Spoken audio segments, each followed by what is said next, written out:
Now, as you know, cardinals, some of the highest ranking members of the Catholic Church, are gathering in the Vatican to elect a new pope in a process called a conclave.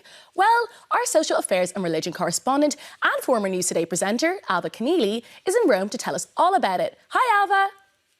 Hello there, News Today. I'm in Rome at the moment, where some of you may have heard that really senior people in the Catholic Church called cardinals are voting on the next pope. Now, behind me is St. Peter's Basilica, and beside that there's a chapel called the Sistine Chapel, and that's where the men are going to be locked up from this evening on until they can agree and vote on one man to become pope. There are 133 cardinals, and the winner needs 89 votes to get over the line. They attended Mass this morning, and they'll vote for the first time tonight. If there's no winner, they'll let the public know by burning the ballot papers, and they'll send black smoke out of the chimney of the Sistine Chapel, which will mean no pope has been elected.